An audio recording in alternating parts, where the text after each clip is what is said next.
very brightly colored and it's very loud, and it's fun for a while. We want to be free to do what we want to do. Muhammad Ali and Sonny Barger, the president of the Hells Angels. This is 109 Time.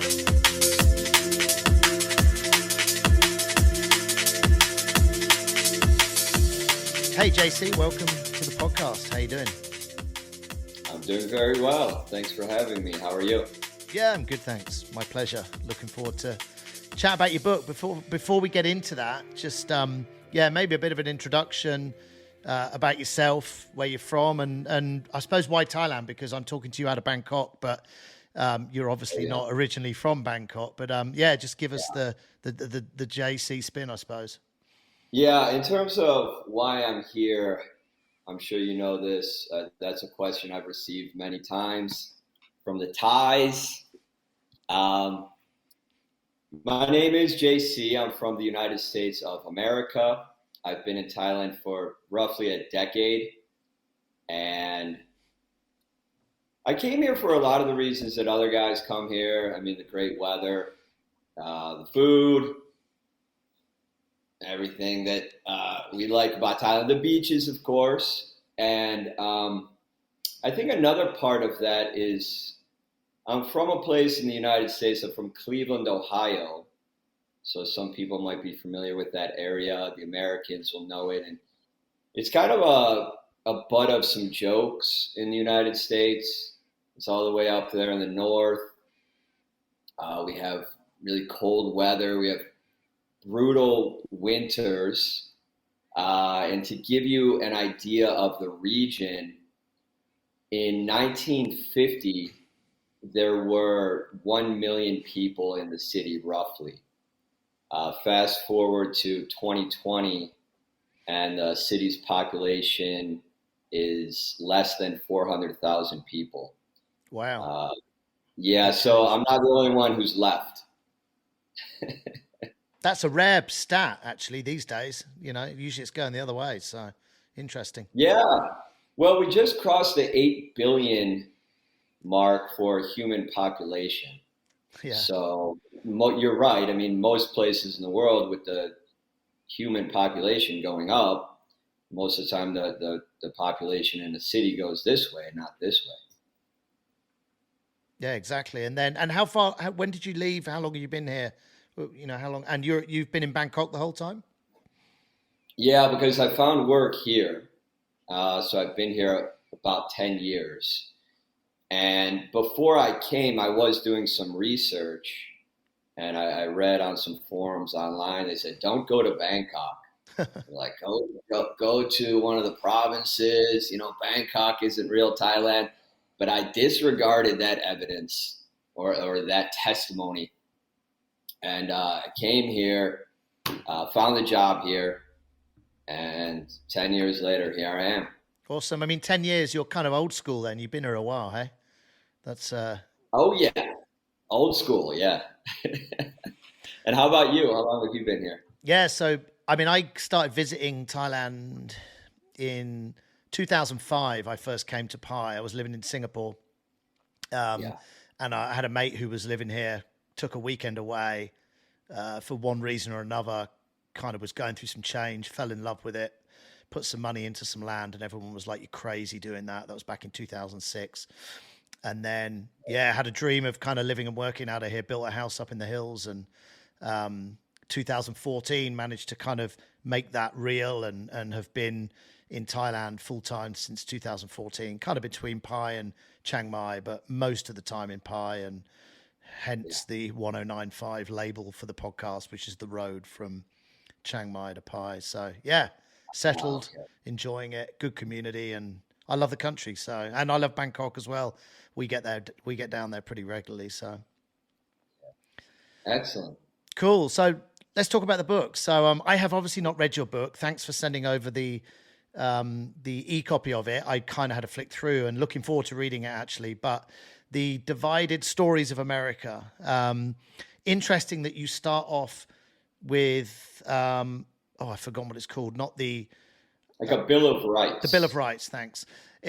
that struck me straight away. It was like very interesting introduction to a book. The Bill of Rights is kind of the first page, but yeah, give us the overview. What's the book about? What got you to sit down and write it? It is your first book, right? Yeah. Okay. So yeah, give us some insight into what the book's about and the motivations behind it. Yeah, well, there's a lot going on in the book. I think there's a little something for everyone. I think at its core, it's a very traditional story. So it's a romance story. So it's a boy and girl story. It's a love story with a man and his father. It's a love story with a man and country. There are themes of good and evil, truth and lies, all that good stuff.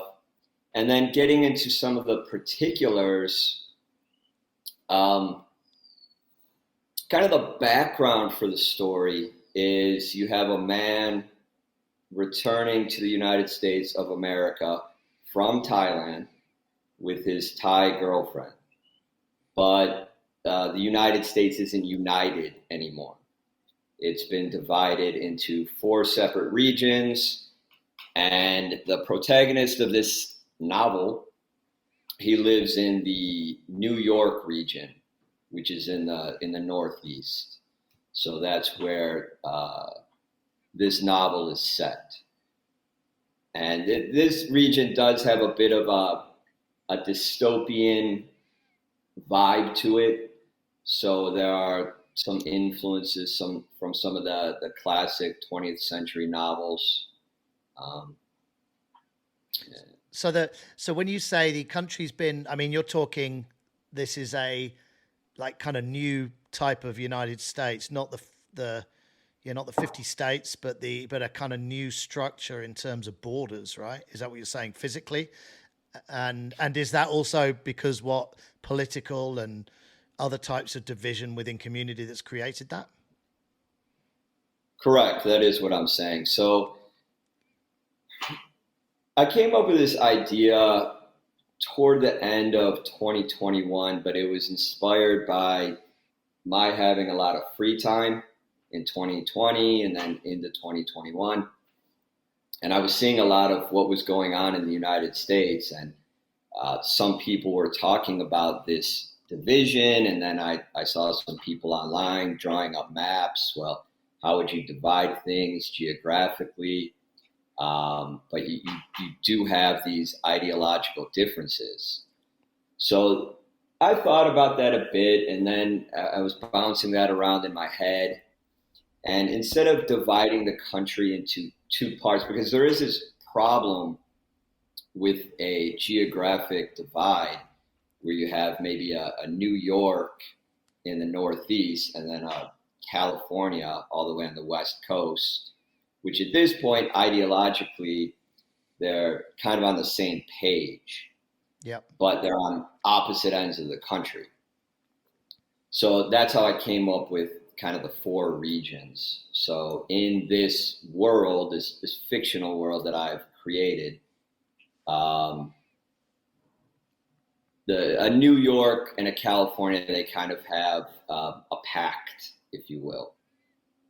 Interesting. I had another guy on not long ago, Dan Henk, out of New York, actually, written a book. It's different, but also a lot of the same kind of style of influences in terms of division and a kind of new world. I mean, his was way more sci-fi, but some very similar themes. I mean, it's interesting, right? The world over the last few years, I mean, US particularly, and maybe just because it's covered more in media, there has been real polarization of 2 sides of society, and which is certainly politically based in the US. Is that something? I mean, that sounds like it's an influence. Is that something you've kind of watched happen? And what do you feel are the reasons for that in terms of how it's the same in the UK? Actually, I think it's a similar type of situation. But yeah, you have any kind of theories on what's propagated that?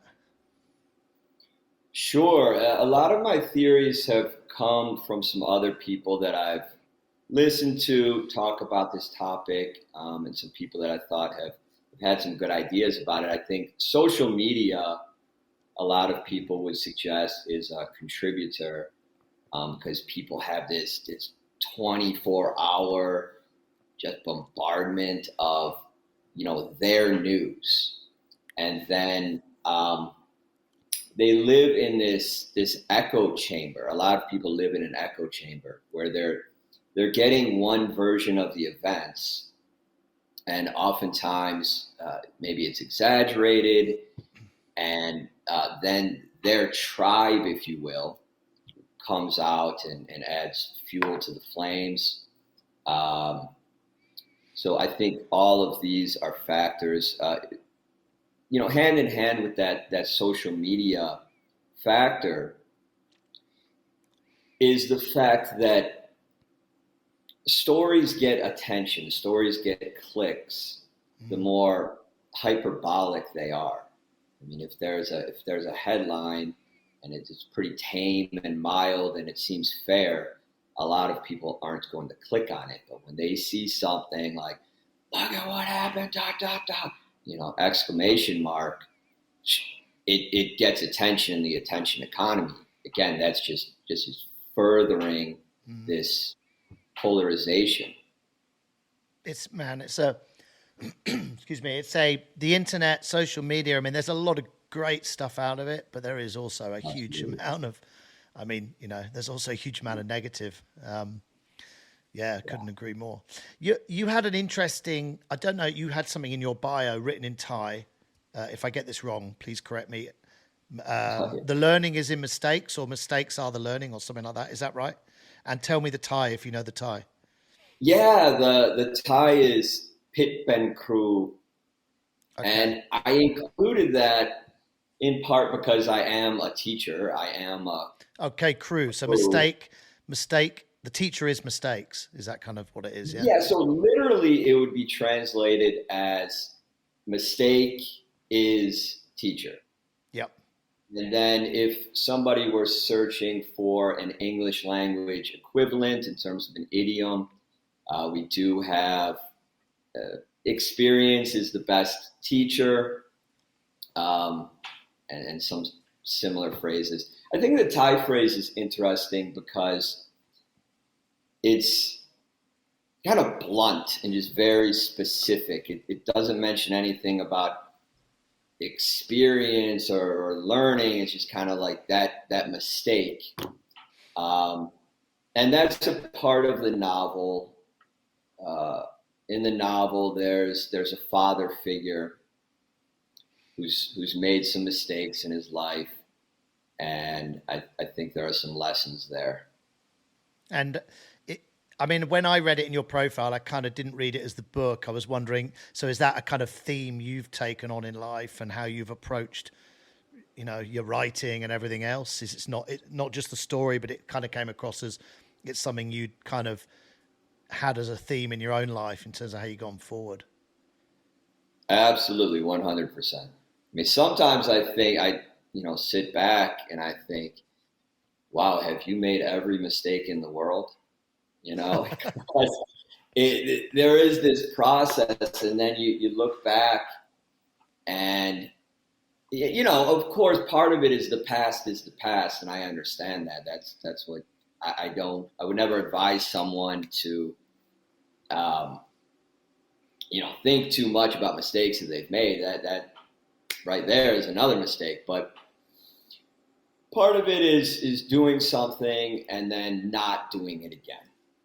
And then as a teacher, oftentimes I do find myself in the front of the classroom, talking to 10 and 11-year-olds, and they maybe understand. Some of them, they understand maybe 20% of what I'm saying, and I'm trying to give them that sound advice from the ages, like, you don't have to do this. You don't have to do this mistake. Makes a lot of sense. Learn, don't regret, I suppose, is maybe the same thing. Yeah, no point regretting it, but always good to learn from it. And I'm sure you're being hard on yourself. Obviously, we don't know each other that well, but I could certainly look at my own life and find a shitload of mistakes I've made that have kind of got me to to where I am today, you know. So Yeah. There was a Henry Ford quote where he said, the only mistake is in not learning, right? yeah, it makes sense. Yeah. Well, look, you've just published your first book. Congratulations on that. You know, I know it's just Thank been you. the last few days, and like I say, I haven't read it, but just looking through it, I mean, it's a decent sized book, looks very well structured. So I'm sure, as someone who focuses on learning from mistakes, because the writing process itself is constant work and rework and mistake and learn, and it's what is your process in terms of writing a book? I mean, everyone kind of has their own ways of doing this, but do you want to share how you approached writing this book? What was your process? What got you through it? Yeah, absolutely. So it started with these very general ideas, and then the inspiration from a lot of the classic stories. So then I had a general framework.